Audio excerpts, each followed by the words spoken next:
My name is Lori Dubchak. I'm Executive Director at Norskedalen Nature and Heritage Center. We're sitting in the middle of the historic Beckenham Homestead, and this is the flagship of our property. It's what people come to see. They come to see how people lived in the 1860s, specifically the Ingham family. All of these buildings were actual buildings. They have been collected from other properties and brought here, and it represents what a traditional homestead would have been in the 1860s, 1870s.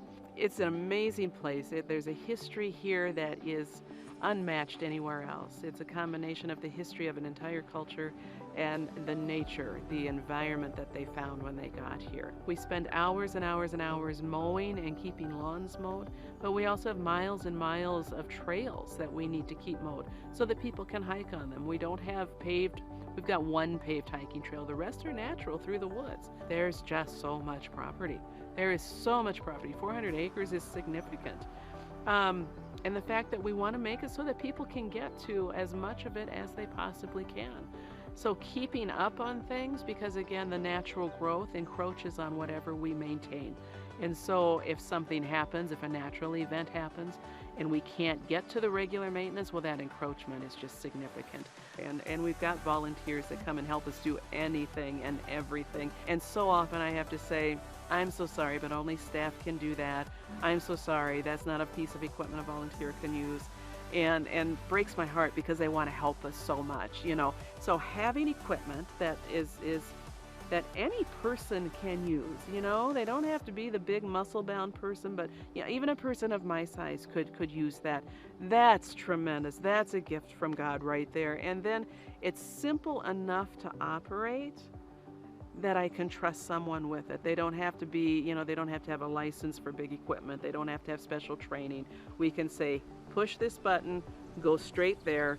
That's tremendous. We do have, in addition to the trails, we've got an area that stays very marshy. And if we don't stay on top of those saplings there, then pretty soon, instead of a field of sunflowers, we've got a field of saplings. We would rent tillers from hardware stores. It just didn't work.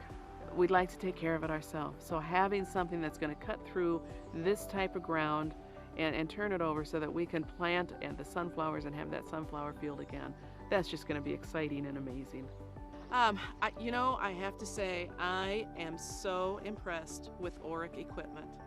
The volunteers that we've had come in and work with the equipment this week have had no issue learning quickly how to work a piece of equipment that they've never seen before. They've had no issue using the piece of equipment. They've had fun with it. I mean, and it's been hot and sweaty, and they have had fun using this equipment to accomplish different tasks. And honestly, we have a lot of really thick, heavy grass. We have a lot of weeds. We have a lot of stuff that we need to get through, and this equipment has handled it all very easily. I just cannot say how impressed I am